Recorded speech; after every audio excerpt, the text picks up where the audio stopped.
The train lurched to a stop at the Abilene depot, and through the dusty window, Rebecca Sinclair could see the small crowd gathered on the platform. Their faces turned expectantly toward the passenger cars, as if waiting for someone who might change their lives forever. She adjusted the black veil that covered her face, her gloved hands trembling slightly as she smoothed the heavy fabric of her mourning dress. The weight of the widow's weeds felt suffocating in the Texas heat of August 1878, but she couldn't bear to remove them, not yet. They were her armor, her shield against a world that had taken everything from her in the span of 3 terrible weeks. First her father to a sudden heart attack, then her fiancé Thomas to a riding accident the very day before their wedding. The double funeral had been a blur of black crepe and pitying glances, and when she'd found herself alone in Philadelphia with nothing but debts and the cruel whispers of former friends, the advertisement for a mail-order bride had seemed like the only escape from a life that had crumbled to ash. The correspondence with Owen Ellsworth had been brief, but kind. He was a rancher outside Abilene. He'd written in careful script, a man of 30 years who had built something solid from the hard Texas earth. He needed a wife, someone to share the burden and the beauty of frontier life. He hadn't asked for much in his letters, just honesty and a willingness to build something together. She had been honest about her circumstances, though she'd left out the depth of her grief.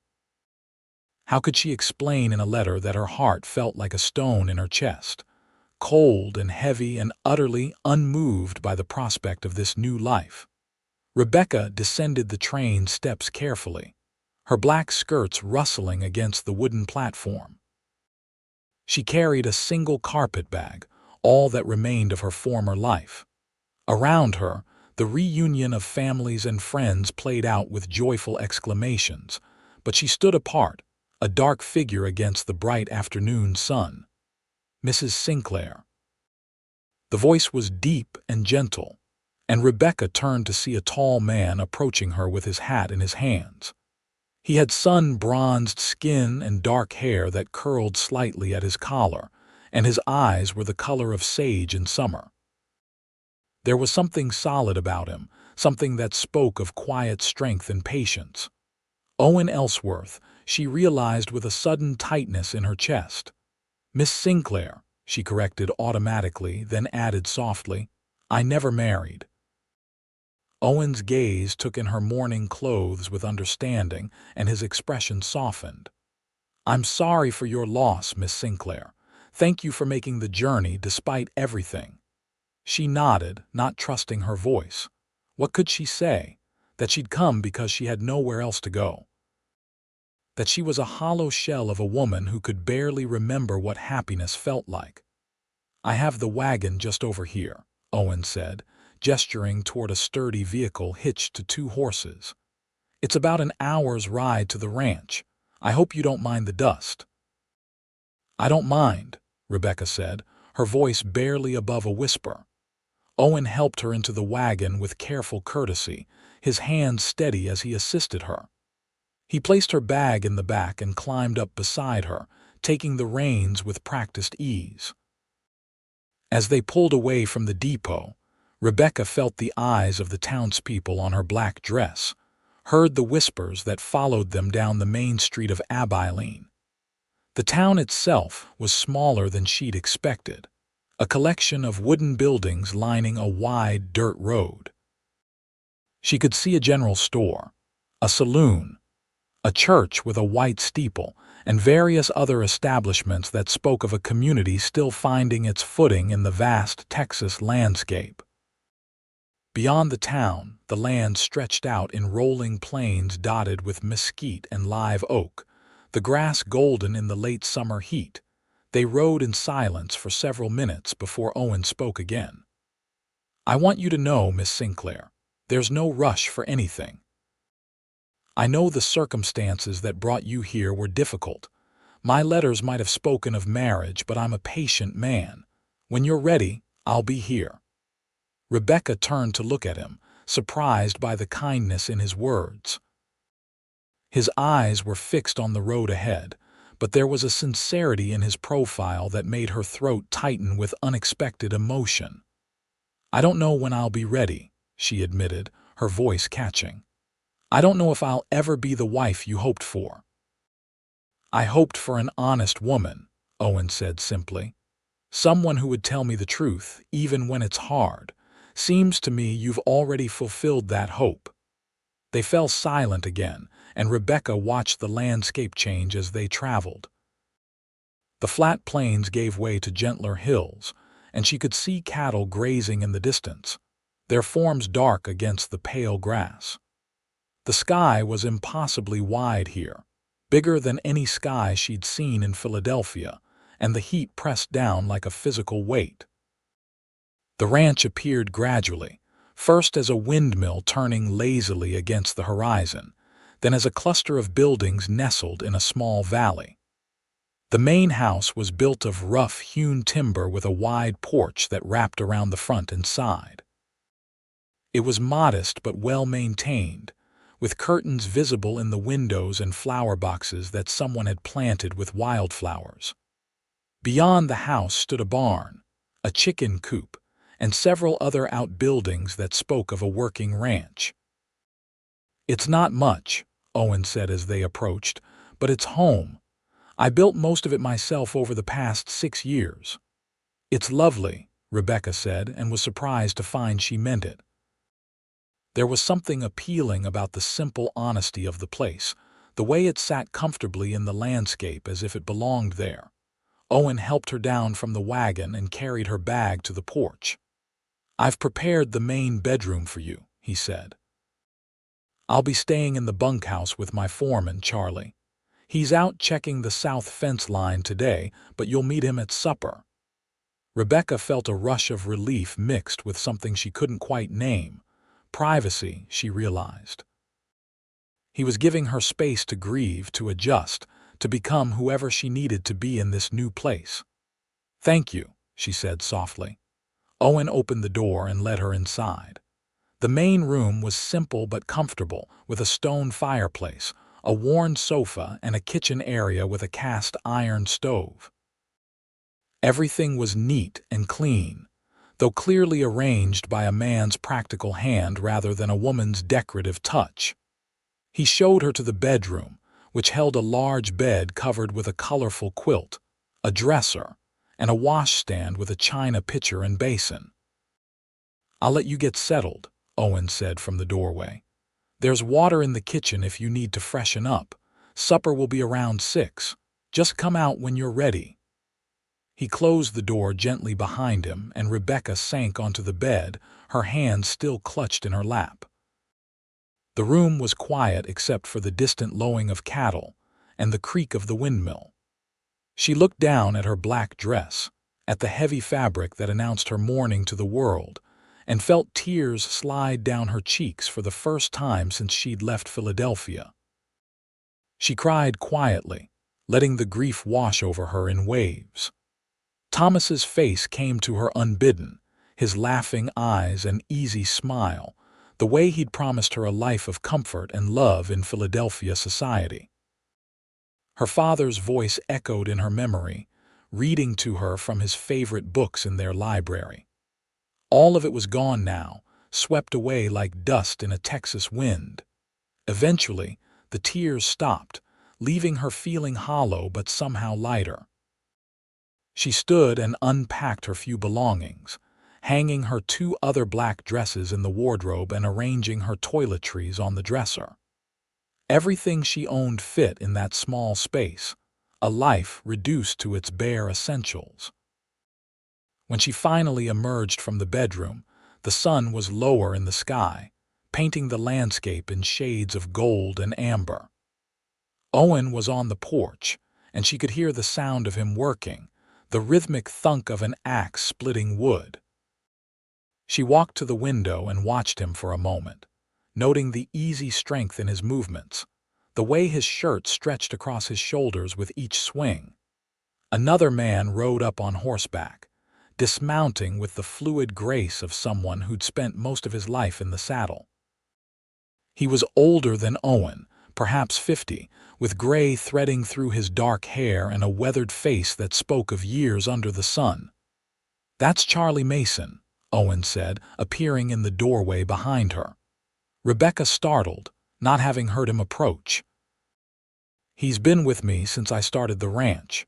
Good man, loyal as they come."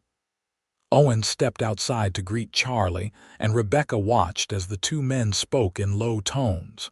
Charlie glanced toward the house once, and even from a distance, she could see the curiosity in his expression.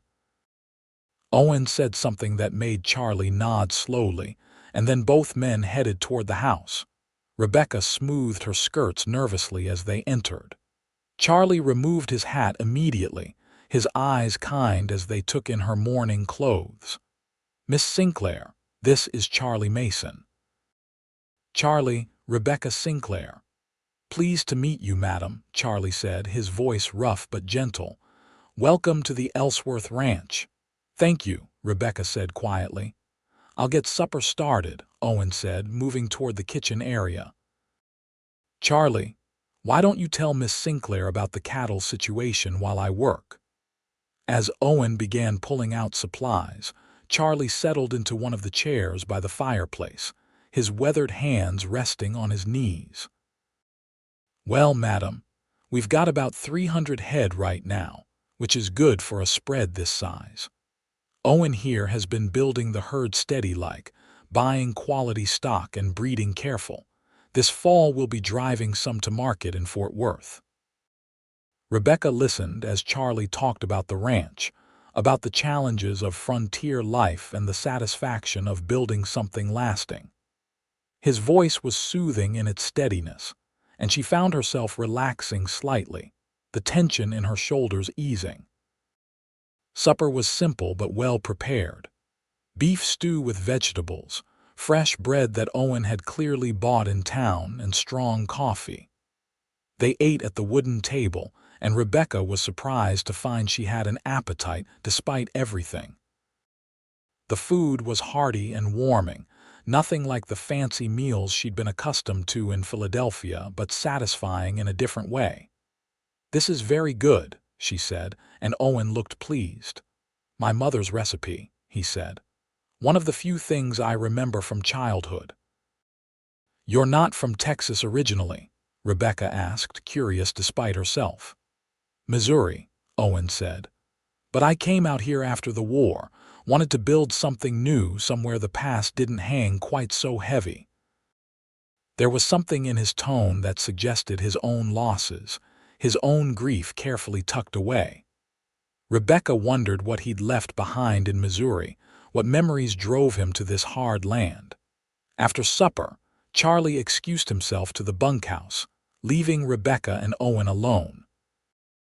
The silence stretched between them, not quite comfortable but not hostile either.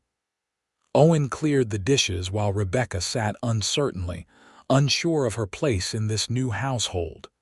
"You must be tired from the journey," Owen said finally. "Don't feel obliged to keep me company." "This is your home now, Miss Sinclair. You're free to do as you please." "What would you have me do?" Rebecca asked. "What did you imagine when you sent for a bride?" Owen paused in his washing, his hands still in the soapy water. "I imagined conversation at supper. Someone to share the sunrise with, maybe laughter in time. Partnership." He turned to face her, his eyes serious. "But I understand that's not what you're able to give right now, so I'll ask for nothing except your presence when you're willing to give it." Rebecca felt something shift in her chest, some small crack in the wall she'd built around her heart. "I'll try," she said softly. "I can't promise more than that."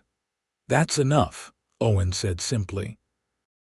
That night, Rebecca lay in the unfamiliar bed and listened to the sounds of the ranch settling into darkness. An owl called from somewhere nearby, and the cattle lowed occasionally in their sleep. The mattress was comfortable, the quilts soft and well worn.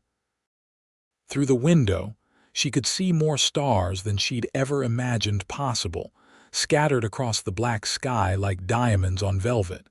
She thought of Thomas, of the life they'd planned together. It felt distant now, like a story someone had told her long ago.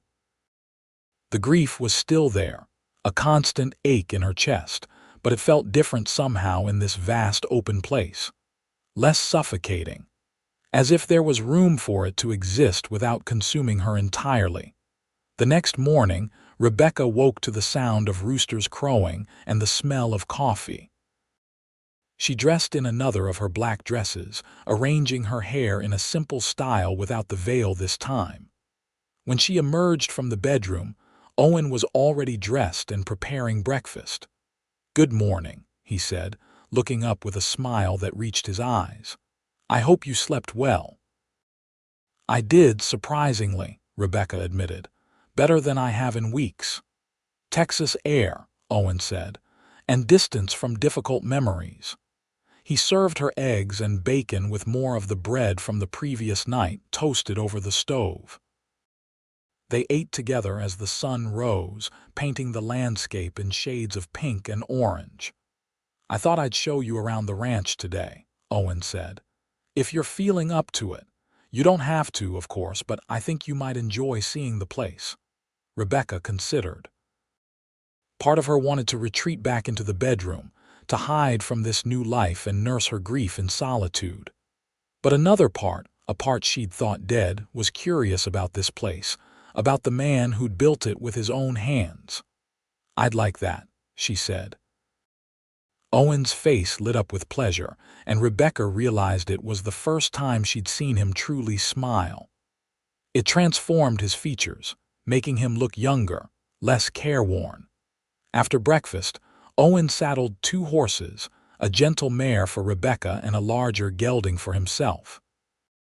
Rebecca hadn't ridden in years, not since her mother died and her father sold their summer house in the country, but she found the skill came back to her gradually. Owen was patient as she reacquainted herself with the saddle, never rushing or showing impatience. They rode out across the ranch land, and Owen pointed out the various features of his property. The creek that ran through the southern section, providing water for the cattle. The stand of oak trees where he hoped to build a larger house someday.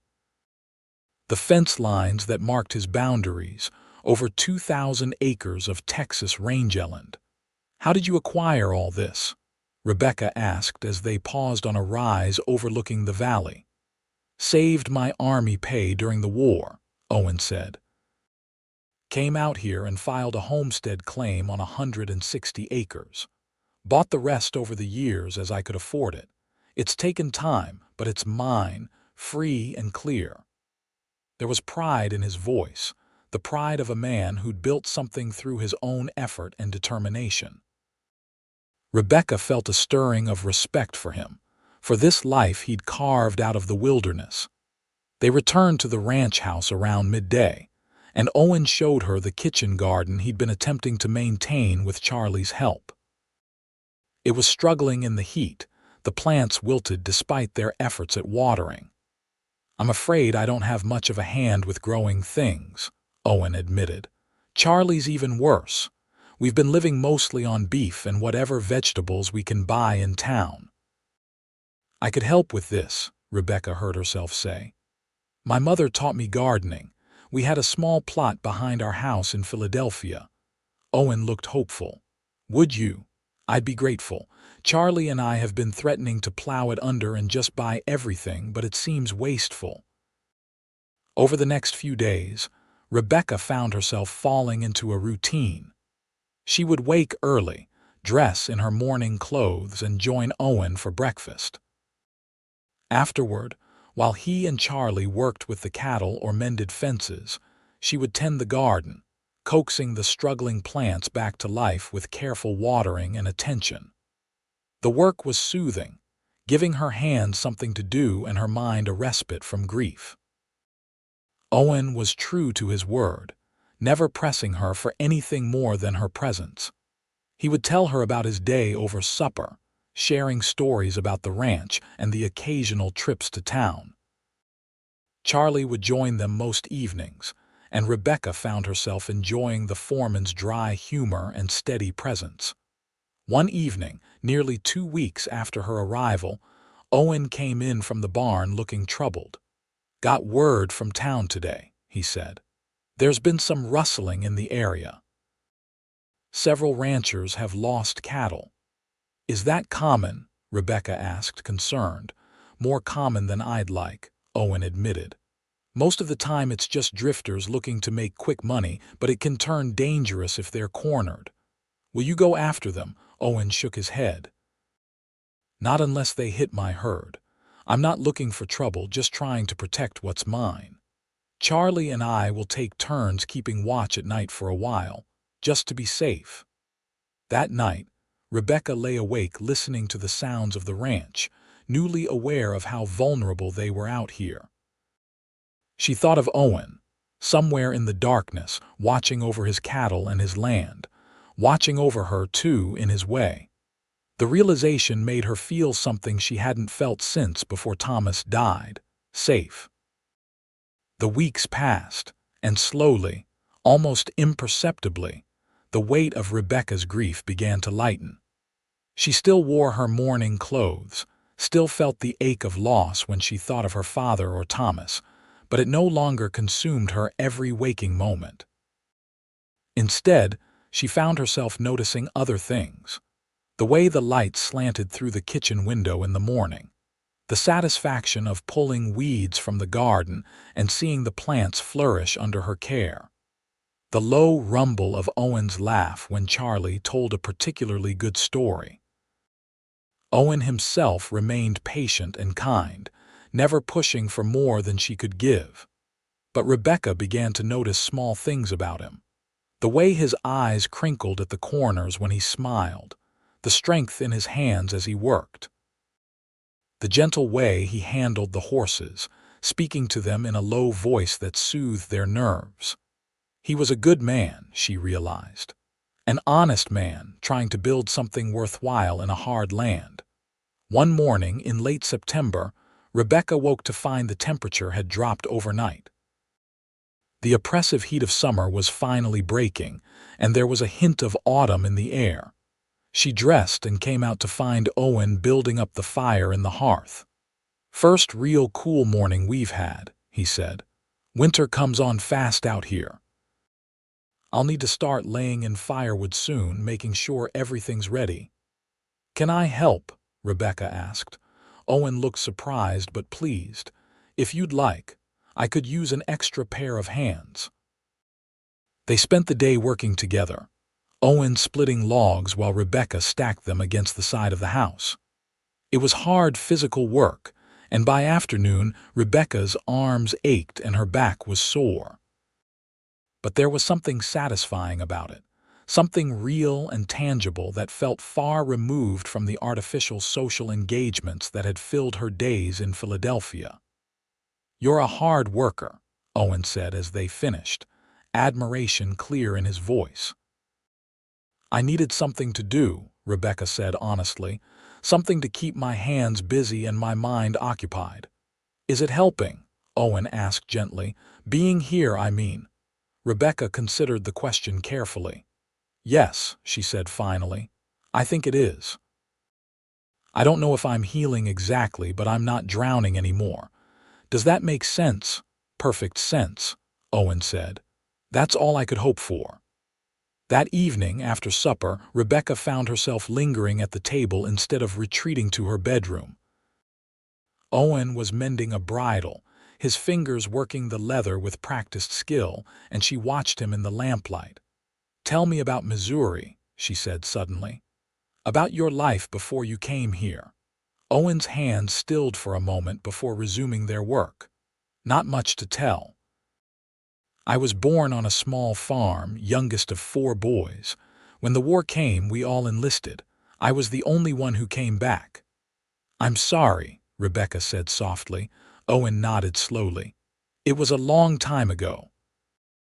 But I couldn't stay there after, couldn't bear to see my mother's grief every day, knowing I'd survived when my brothers hadn't. So I came out here, looking for something new, something that wasn't touched by all that death. But you couldn't escape it entirely, Rebecca said, understanding. No, Owen agreed. You carry it with you. But out here there's room for it somehow, room to breathe around it.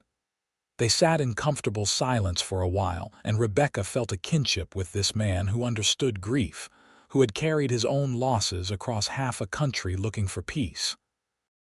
Thank you, she said finally. For what? For giving me room to breathe. For not demanding more than I could give.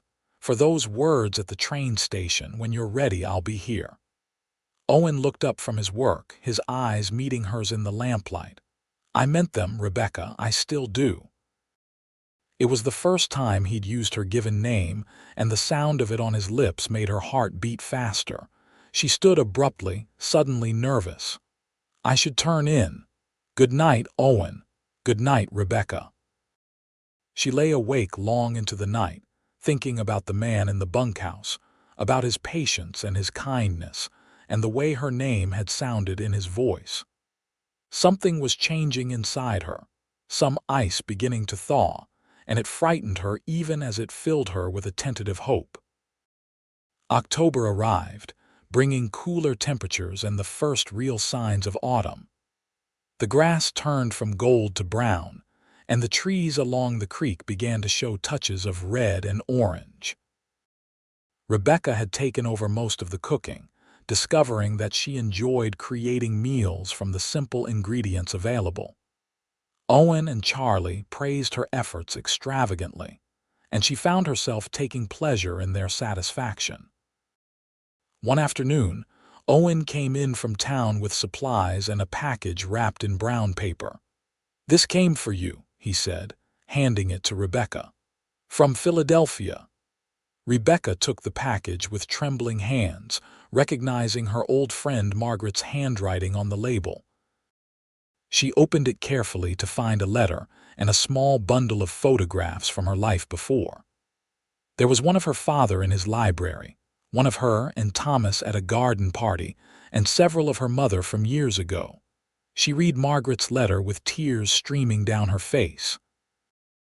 Her friend wrote of Philadelphia society, of mutual acquaintances and social events, but also of how much she missed Rebecca, and hoped she was finding happiness in Texas. The letter was kind and affectionate, but it felt like a missive from another world, one that no longer had any connection to her current life. Owen found her on the porch some time later, the photographs spread out on her lap. He sat down beside her without speaking, and after a moment, Rebecca found herself telling him about each picture, about the people in them and what they'd meant to her. "Your father looks like a kind man," Owen said, studying the photograph. "He was. He loved literature and learning. He wanted me to have an education, which was unusual for a daughter. He taught me Latin and Greek, encouraged me to read everything in his library." "And Thomas?" Owen asked quietly, looking at the photograph of the young couple. Rebecca studied the image of her former fiancé, trying to summon the feelings she'd once had for him. "He was charming and handsome and well-connected. My father approved of the match. I thought I loved him." "Thought," Rebecca sighed. "I don't know any more. Maybe I did. Maybe I was just in love with the idea of the life we'd have together. It's hard to remember now, hard to separate the real man from the grief of losing him." Owen was quiet for a long moment. "You know," he said finally, "I think grief does that sometimes. Makes everything about the person we lost seem perfect, untouchable. But people are just people, even the ones we love, complex and flawed and real." Rebecca looked at him, surprised by his insight. "Is that how it was for you? With your brothers?" "With one of them, yes," Owen admitted. "James was my closest brother, just 2 years older than me. We were always together as boys. After he died, I spent years thinking of him as this perfect person, this hero who could do no wrong. But the truth was, James could be selfish and short-tempered. He once broke my arm in a fight over a girl. That doesn't mean I loved him any less, but remembering the whole truth of him, the good and the bad, somehow made the grief more bearable. Rebecca considered this, turning it over in her mind. Thomas had been vain, she remembered. He'd spent longer at his mirror than she did, and he'd had a tendency to dismiss her opinions on anything he considered masculine territory. Her father had been wonderful, but he'd also been distracted and impractical, leaving the household finances in such disorder that his death had left her penniless. "Thank you," she said softly, "for reminding me that it's okay to remember the truth." "Always," Owen said. As October progressed, Rebecca found herself spending more time with Owen, working alongside him on various ranch tasks. He taught her to handle the chickens, collecting eggs and scattering feed. He showed her how to check the cattle for signs of illness, how to spot trouble before it became serious. She learned the rhythm of ranch life, the endless cycle of work that kept everything running. One evening, as they sat on the porch watching the sunset, Owen said, "There's a dance in town next Saturday, a harvest celebration. I was thinking of going, and I'd be honored if you'd accompany me." Rebecca's first instinct was to refuse, to hide behind her mourning and her grief. But she found herself hesitating, remembering the photographs and what Owen had said about truth. "I'm not sure I'm ready for dancing," she said carefully, "but I would like to go to town with you, to see the celebration even if I only watch." Owen's face lit up. "That would be wonderful. We can stay as long or as short as you like." The days leading up to the dance, Rebecca found herself feeling something she hadn't felt in months: anticipation. She looked at her black dresses with new eyes, wondering if perhaps it was time to put off the heaviest mourning. In Philadelphia, she would have been expected to wear black for at least a year, but out here in this new life, perhaps different rules applied. On Friday, she took the wagon into town with Owen, ostensibly to buy supplies. But while he was at the feed store, she slipped into the general store and found herself looking at the bolts of fabric. Not bright colors, not yet, but there was a lovely dove gray that caught her eye, soft and elegant without being funereal. "That would look beautiful on you, miss," the shopkeeper's wife said. She was a plump woman with kind eyes, Mrs. Henderson, Rebecca remembered. They'd met briefly on Rebecca's first trip to town. "You think so?" Rebecca asked uncertainly. "I do. And if you're worried about propriety, well, out here we're more concerned with practical matters than strict social rules. A woman who's been grieving needs to find her way back to life in her own time, and if that takes 3 months or 3 years, that's her business." Rebecca bought the fabric along with thread and buttons, feeling both guilty and excited. That evening, by lamplight, she began to cut and sew, creating a simple but well-fitted dress. Owen watched her work with interest but didn't pry, and she was grateful for his discretion. Saturday arrived cool and clear, perfect weather for a celebration. Rebecca dressed in her new gray dress, her heart pounding as she emerged from the bedroom. Owen was waiting by the wagon, and when he saw her, his eyes widened. "Rebecca," he said softly, "you look beautiful." She felt heat rise to her cheeks. "Thank you. I hope it's not too soon, but I felt." "You don't have to explain," Owen said. "You look perfect." The drive into Abilene was pleasant, the cooler weather making the journey comfortable. Rebecca found herself relaxing as they rode, enjoying the landscape and Owen's easy conversation. He told her about the various ranchers they'd be seeing at the dance, giving her background on each one so she'd feel less like a stranger. The celebration was being held in the town square, with tables set up for food and a raised platform for the musicians. Lanterns hung from posts, ready to be lit as darkness fell, and the whole town seemed to have turned out for the event. Children ran between the adults, laughing and playing, while groups of men discussed cattle prices and weather predictions. Several people approached them as they arrived, curious about the mysterious bride who'd arrived in mourning and then disappeared onto Owen's ranch. Rebecca felt their eyes on her gray dress, saw them making calculations about her period of grief, but Owen stayed close, introducing her with pride and deflecting any potentially rude questions with easy charm. "Owen Ellsworth, as I live and breathe," a booming voice called out. A large man with a full beard approached, his hand extended. "And this must be your bride. We'd heard you'd sent for one. Rebecca, this is Samuel Foster. He owns the spread to our east. Sam, my wife Rebecca." The lie rolled easily off Owen's tongue, and Rebecca realized they hadn't discussed how to present their arrangement. Legally, they weren't married, but explaining the complicated truth to everyone they met would be exhausting and invite judgment. She let the title stand, forcing a smile. "Pleased to meet you, Mr. Foster," she said. "The pleasure's all mine, madam.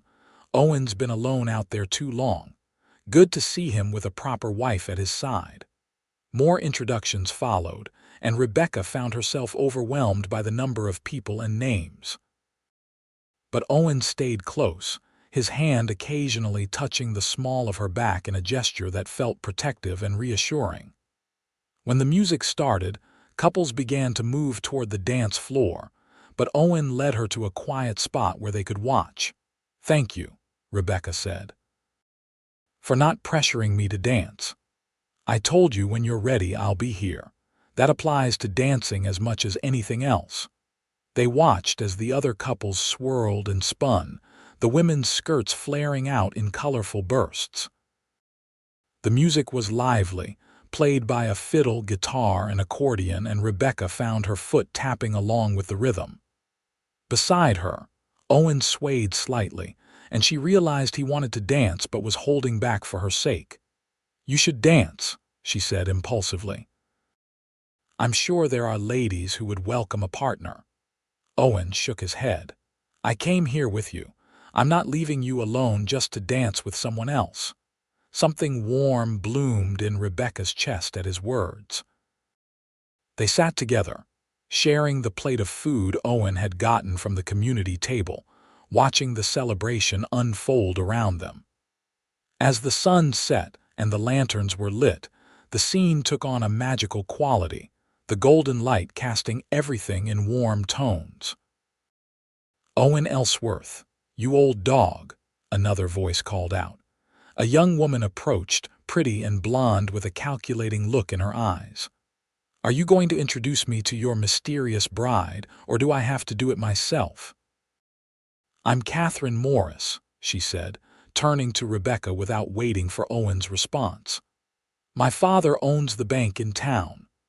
"Rebecca Sinclair," Rebecca said, noting that Owen had used her maiden name rather than claiming her as Rebecca Ellsworth. The distinction wasn't lost on Catherine either, whose eyes sharpened with interest. "Sinclair, but I thought Owen said you were his wife." "A simplification," Owen said smoothly. "Rebecca and I are engaged to be married." "How modern," Catherine said with a smile that didn't reach her eyes. "Well, Owen, since your fiancé isn't dancing, perhaps you'd honor me with a turn around the floor. For old time's sake." Rebecca saw Owen's jaw tighten, saw the refusal forming on his lips. But she also saw something else in Catherine's expression, a possessiveness that suggested she and Owen had a history. "Go ahead," Rebecca said quietly. "I don't mind." Owen looked at her searchingly. "Are you sure?" "I'm sure. I'll be fine here." Reluctantly, Owen allowed Catherine to lead him to the dance floor. Rebecca watched as they joined the other couples, Catherine's hand on Owen's shoulder, her body pressed closer than was strictly necessary. They moved well together with the ease of people who'd danced before, and Rebecca felt an unfamiliar tightness in her chest. "Don't mind Catherine," a voice said beside her. An older woman had taken Owen's seat, her face kind under her bonnet. "She's had her sights set on Owen for years, but he's never been interested. I'm Martha Reynolds. My husband and I own the general store. Mrs. Reynolds, Rebecca said, recognizing the shopkeeper's wife. Thank you for your kindness the other day about the fabric. You wear it beautifully, dear. And I meant what I said. We don't hold with rigid mourning rules out here. Life's too hard and too short to waste it on excessive grief. They chatted pleasantly while Owen danced with Catherine, and Rebecca found herself liking Martha's straightforward manner. When the dance ended, Catherine tried to keep Owen for another, but he firmly excused himself and returned to Rebecca's side. Sorry about that, he said, slightly breathless. Catherine doesn't take no for an answer easily. It's fine, Rebecca said, though she wasn't entirely sure it was. You have a history with her, Owen sighed. She decided a few years ago that she wanted to be mistress of my ranch. I made it clear I wasn't interested, but she's persistent. When I wrote to you, she wasn't pleased. Why weren't you interested? Rebecca asked, curious. She's pretty and obviously well connected. She's also manipulative and cold, Owen said bluntly. She doesn't want me, Rebecca. She wants what I've built, wants the status of being a rancher's wife. I need more than that. He trailed off, looking at her in the lamplight. I need what I hope we might build together. Partnership. Real affection. Honesty. Rebecca felt her breath catch at the intensity in his eyes. Before she could respond, the musicians struck up a slower tune, a waltz that brought couples back to the floor in pairs. Dance with me, Owen said softly. Please, just one dance. Rebecca hesitated, but something in his expression made her nod. He led her to the floor and took her in his arms with careful courtesy. His hand was warm on her waist, his other hand holding hers gently. They began to move, and Rebecca found that despite her months away from dancing, her body remembered the steps. You're a good dancer, Owen said as they turned. So are you, Rebecca replied, surprised.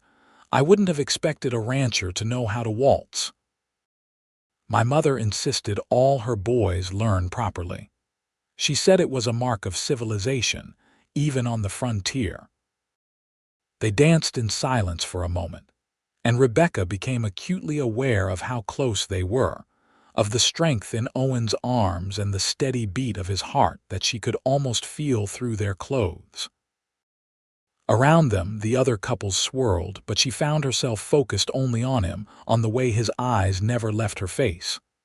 Rebecca, Owen said quietly, his voice rough with emotion. These past 2 months, having you at the ranch, watching you heal and come back to yourself, it's been a privilege. I know we entered into this arrangement for practical reasons, but I need you to know that somewhere along the way, my feelings changed. I've come to care for you deeply, not as a mail-order bride or a business arrangement, but as a woman I genuinely admire and respect.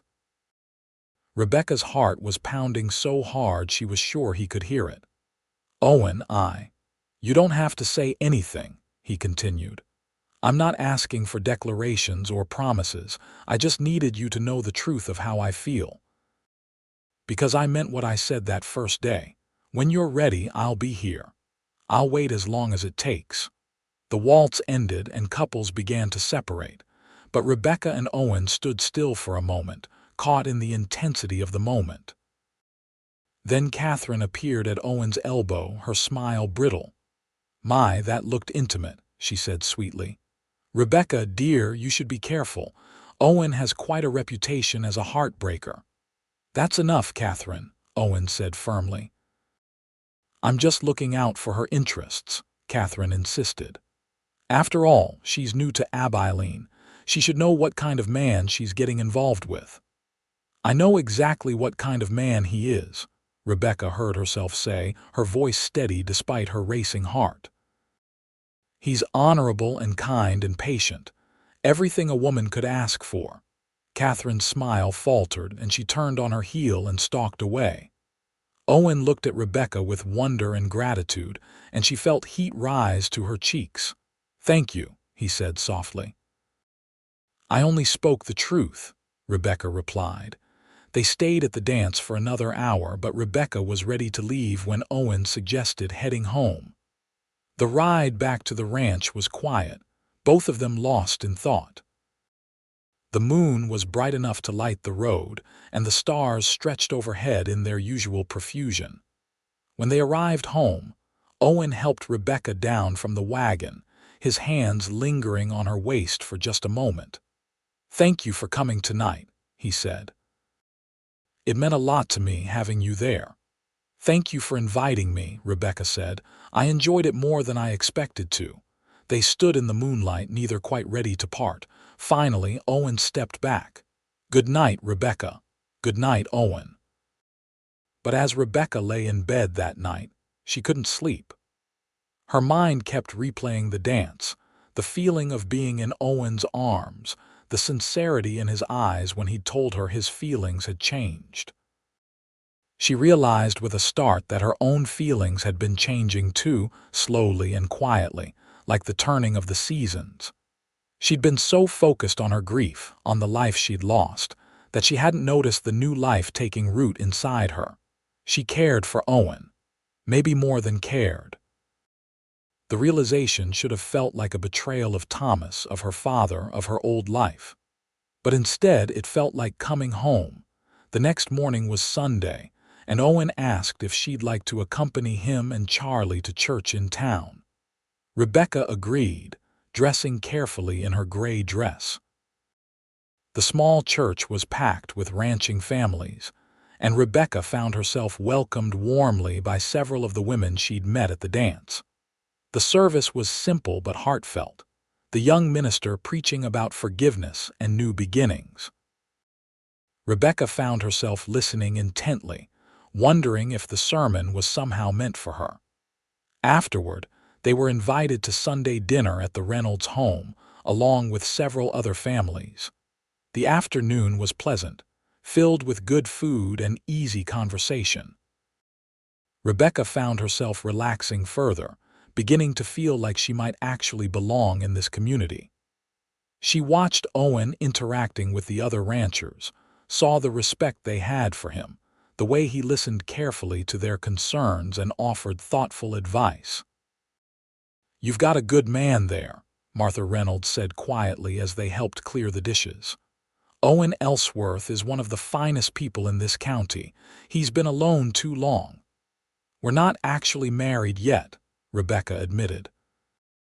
"The arrangement was for me to come out here and we'd see if it would work between us." "And is it working?"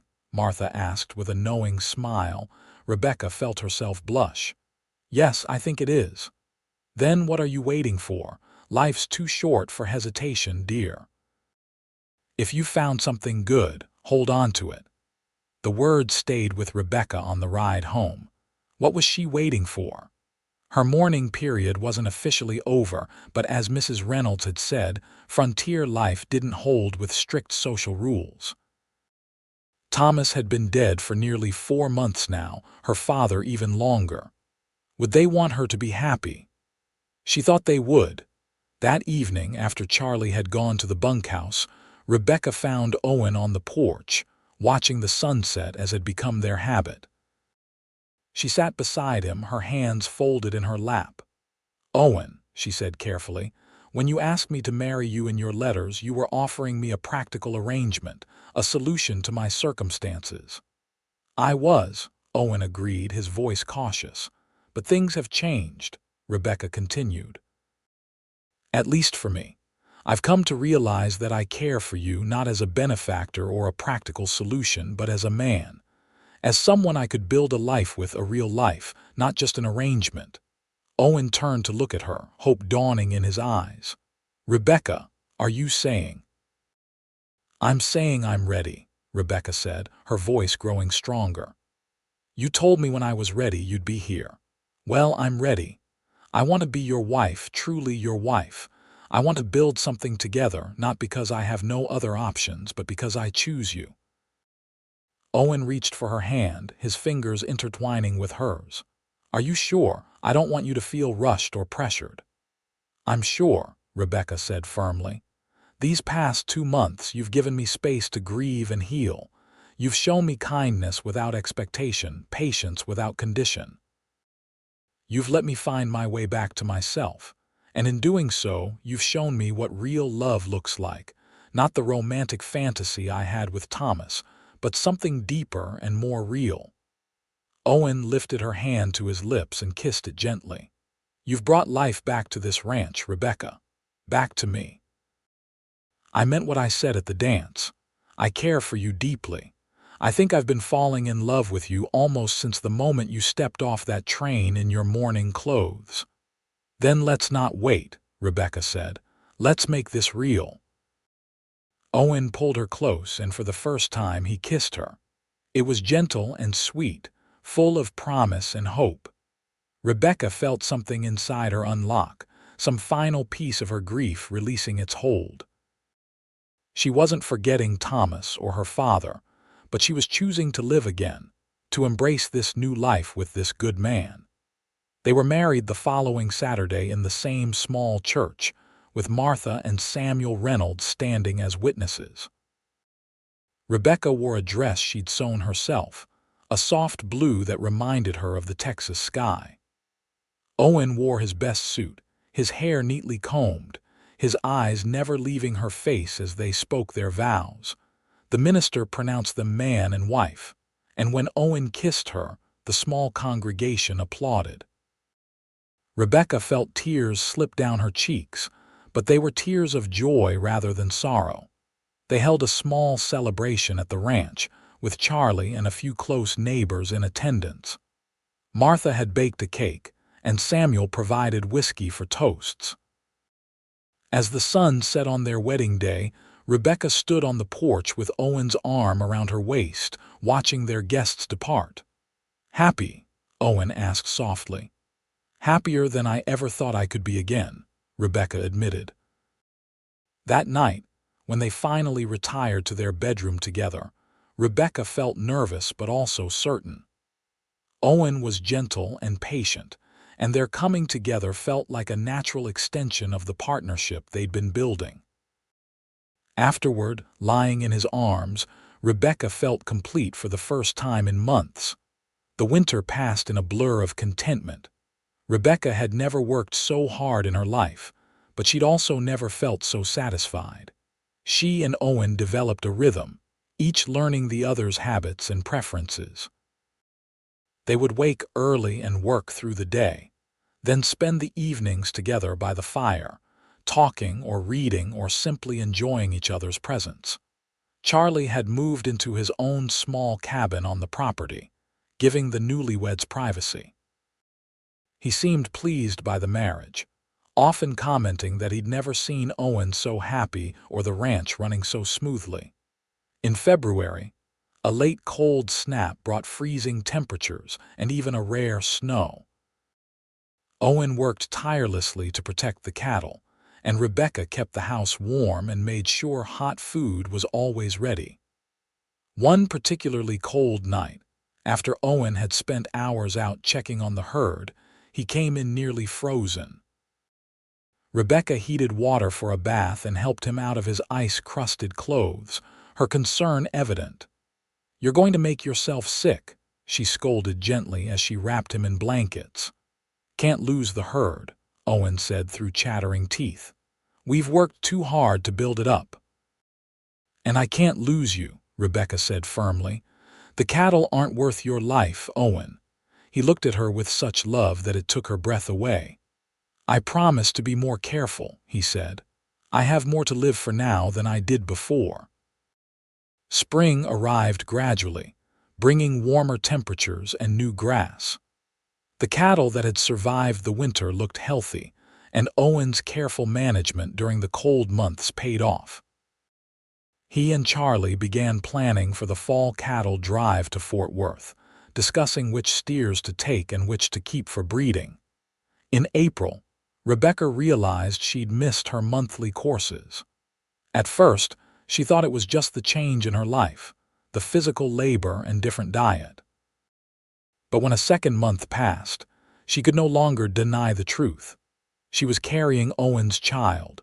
She told him one evening after supper, her hands trembling slightly as she placed them over her still flat stomach.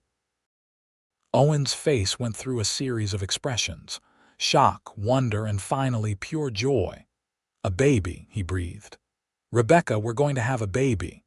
"Are you pleased?" she asked, suddenly uncertain. Owen pulled her into his arms, holding her carefully as if she might break. "Please doesn't begin to cover it. I'm overwhelmed, grateful, terrified, but mostly just incredibly happy." They told Charlie the next day, and the old foreman's weathered face cracked into a huge grin. "About time this ranch had some young ones running around," he said. "I'll start building a cradle." The pregnancy progressed smoothly through the spring and into summer. Rebecca continued to work in the garden and around the house, though Owen worried constantly about her doing too much. She found herself glowing with health, her body adapting to its new purpose with surprising ease. In late August, as her delivery time approached, Martha Reynolds came to stay at the ranch, bringing her experience as a midwife. Owen was beside himself with worry, pacing the porch while Martha and Rebecca waited for the baby's arrival. The labor began on a hot afternoon in early September, almost exactly a year after Rebecca had arrived in Abilene. It was long and difficult, and there were moments when Rebecca wondered if she had the strength to continue. But Martha was steady and encouraging, and the thought of Owen waiting outside gave her something to focus on.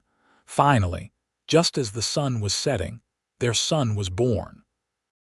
He came into the world squalling and red-faced, perfect in every way. Martha cleaned him and wrapped him in a soft blanket before placing him in Rebecca's arms. "You have a beautiful boy," Martha said with satisfaction. "Strong lungs on him."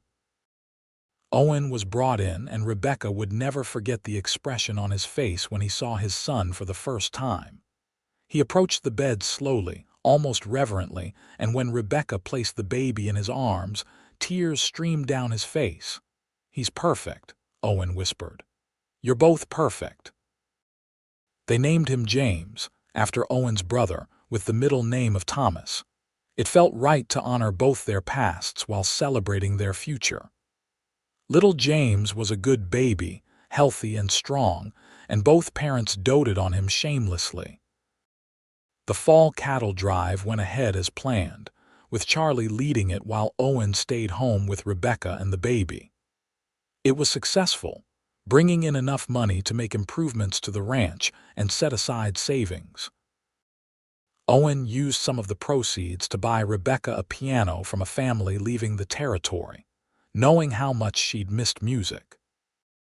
That winter, the house was filled with new sounds: James's cries and gurgles, Rebecca's singing as she rocked him, Owen's low voice reading stories even though the baby was too young to understand. It was a peaceful time, despite the work and occasional sleepless nights. The years that followed were good ones. The ranch prospered under Owen's careful management and Rebecca's partnership. They added more land, built a larger house with proper bedrooms and a sitting room for Rebecca's piano. James grew into a lively toddler with his father's dark hair and his mother's quick mind. 2 years after James's birth, Rebecca gave birth to a daughter they named Sarah Ruth. She had Owen's sage-colored eyes and Rebecca's delicate features, and she quickly wrapped everyone around her tiny finger. Charlie, who'd sworn he was too old for such nonsense, could often be found carving toys for the children or telling them stories about his years as a cowboy. Life settled into a comfortable rhythm. The children grew, the ranch flourished, and Rebecca found herself content in a way she'd never imagined possible on that day she'd stepped off the train in her mourning clothes. She still thought of her father and Thomas occasionally, but the memories no longer brought pain. They were simply part of who she'd been, part of the path that had led her to this life. On their 5th anniversary, Owen took Rebecca into town for a rare dinner alone, Martha happily watching the children. They ate at the small restaurant that had opened the previous year, enjoying the luxury of a meal they hadn't cooked themselves. "Do you ever regret it?" Owen asked as they lingered over coffee. "Leaving Philadelphia, the life you might have had there." Rebecca looked at her husband, at the man who'd given her time to heal, who'd shown her what real partnership looked like, who'd helped her build a life richer than anything she'd left behind. "Never," she said honestly. "That life was built on expectations and social conventions. This life is built on something real, on love and work and the satisfaction of building something together." Owen reached across the table and took her hand. "You've made me happier than I ever dreamed possible. That day you stepped off the train, I saw a woman drowning in grief. I'd hoped I could offer you a safe harbor. I never imagined you'd become my everything." "You told me when I was ready you'd be here," Rebecca said softly. "You kept that promise. You gave me the space to find my way back to life, and then you showed me how beautiful that life could be." They returned home to find the children asleep and Charlie drowsing by the fire. Martha hugged them both goodnight and headed back to town. Owen banked the fire while Rebecca checked on James and Sarah, tucking their blankets more securely around them. In their bedroom, Owen pulled Rebecca into his arms. "5 years," he marveled. "Feels like both forever and no time at all." "The best 5 years of my life," Rebecca said, reaching up to kiss him. More years passed, bringing both challenges and joys. A severe drought tested their resilience, but they weathered it together, their bond growing stronger through adversity. James started school in town, showing his mother's love of learning. Sarah proved to have her father's affinity for animals, spending hours helping with the horses. A third child arrived when Rebecca was 30, another boy they named Daniel after Owen's eldest brother. He was a quiet, thoughtful child, content to watch the world around him with solemn eyes. Charlie grew older, his movements stiffer, but he refused to retire. "I'll die with my boots on," he'd say whenever anyone suggested he slow down. And in the end, he nearly did, passing peacefully in his sleep at the age of 73. They buried him on a hill overlooking the ranch he'd helped build, and Rebecca cried as hard as Owen did. Charlie had become family, an integral part of their lives. They hired a new foreman, a young man named Frank who'd worked for several other ranches in the area. He was competent and hardworking, and though he could never replace Charlie, he filled the role well. James grew into a serious young man who talked of going to college, perhaps becoming a lawyer. Owen and Rebecca encouraged his dreams, putting aside money for his education. Sarah showed no interest in leaving the ranch, declaring that she would marry a cowboy and raise horses. Daniel remained quiet and observant, but he had a gift with numbers that suggested he might become the ranch's bookkeeper. One spring evening, as Rebecca and Owen sat on the porch watching the sunset, she leaned her head on his shoulder with a contented sigh. They were both in their 40s now, their dark hair touched with gray, their faces marked by years of sun and wind. But the love between them had only deepened with time. "You remember what I looked like when I arrived?" Rebecca asked. "All in black, drowning in grief, not sure I wanted to keep living. I remember thinking you were the saddest and most beautiful woman I'd ever seen," Owen said. "I remember wanting to take that sadness away but not knowing how. You did it by giving me time," Rebecca said. "By not demanding anything of me, by showing me through your actions what kind of man you were. When you're ready, I'll be here." Owen quoted his own words from that long-ago day. "Best thing I ever said. Best thing I ever heard," Rebecca agreed. They sat in comfortable silence as the sun painted the sky in shades of orange and pink. In the distance, they could hear their children playing, their laughter carrying on the evening breeze. The cattle lowed softly in their pasture, and somewhere a mockingbird sang its complex song. This was home, Rebecca thought. Not the grand house in Philadelphia with its crystal chandeliers and imported furniture. Not the social position or the wealthy friends or the life of ease she'd once expected. Home was this rough ranch house, this hard-won land, this man beside her who'd given her time to heal and then taught her how to love again. The years continued to pass, marked by births and deaths, good harvests and bad, times of plenty and times of struggle. But through it all, Rebecca and Owen faced everything together, their partnership as strong as the day they'd spoken their vows. When James left for college in Austin, Rebecca cried, but they were proud tears. Sarah did indeed marry a cowboy, a good man named Robert who helped manage the ranch. Daniel took over the books, his careful calculations helping them navigate the changing economic landscape of the late 1880s. Grandchildren arrived, filling the house with noise and laughter once again. Rebecca taught the girls to sew and garden, while Owen taught the boys to ride and work cattle. But both grandparents were firm believers that children should learn everything, regardless of gender. So the girls learned to ride and the boys learned to cook. On their 25th anniversary, their children threw them a party at the ranch. Half the county turned out, filling the house and yard with well-wishers. Rebecca, now in her mid-50s, looked around at the life they'd built and felt overwhelming gratitude. Owen found her in a quiet moment, standing on the porch looking out at the land they'd worked for so many years. He wrapped his arms around her from behind, and she leaned back against him. "Happy anniversary, Mrs. Ellsworth," he said softly. "Happy anniversary," Rebecca replied.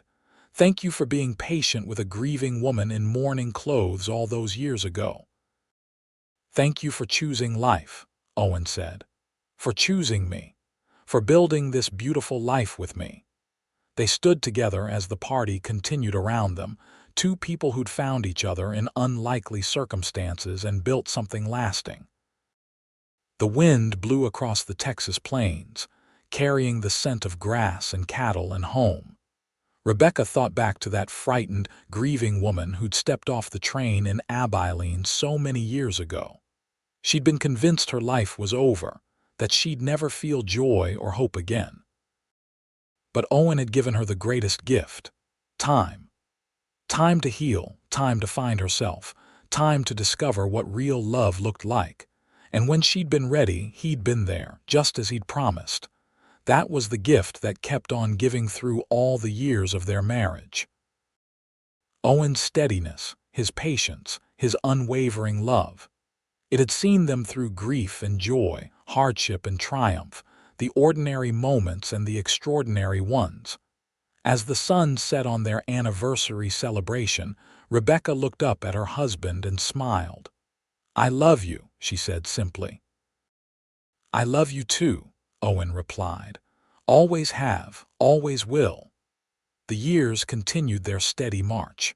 Rebecca and Owen grew older, their children grew up and built their own lives, and grandchildren became teenagers and then adults.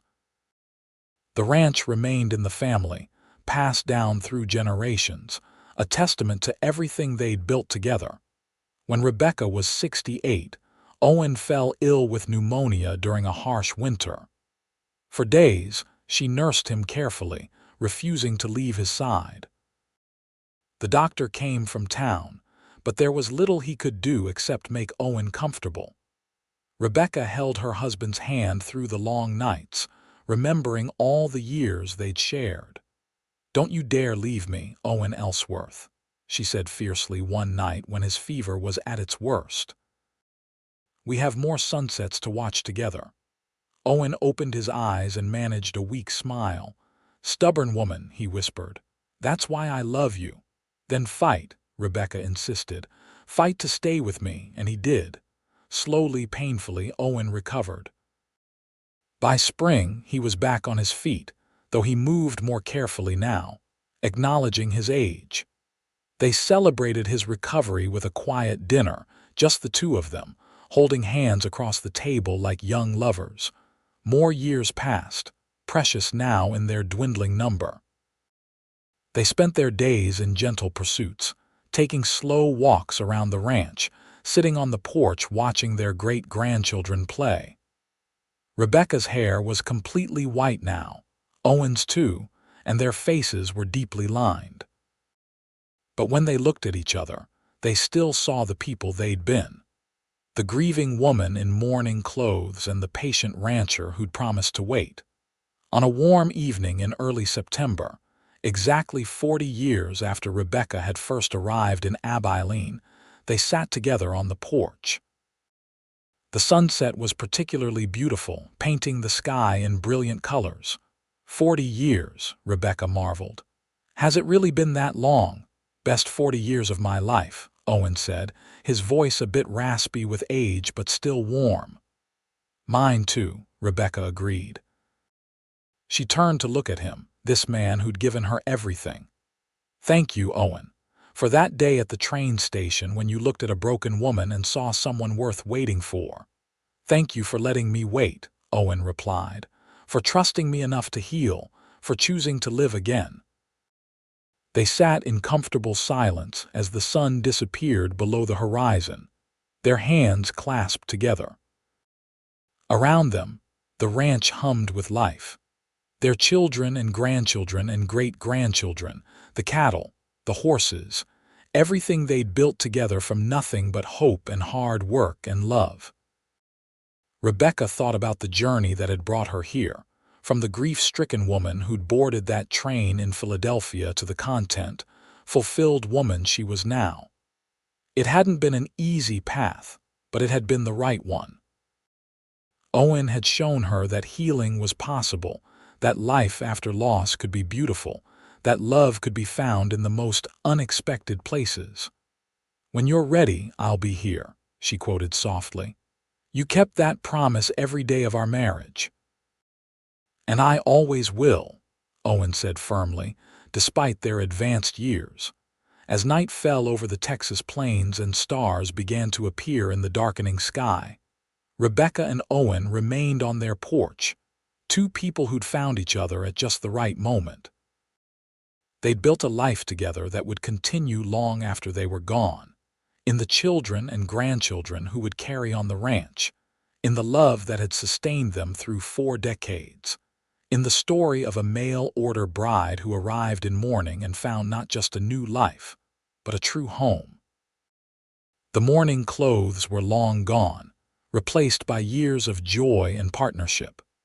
The grief that had nearly destroyed her had transformed into wisdom and compassion, and the patient cowboy who'd promised to wait had become the love of her life, her partner, her everything. As they finally rose to go inside, their movements slow but still together, Rebecca paused to look up at the stars. Somewhere out there, she thought, her father and Thomas were watching, happy that she'd found this life, this love, this home.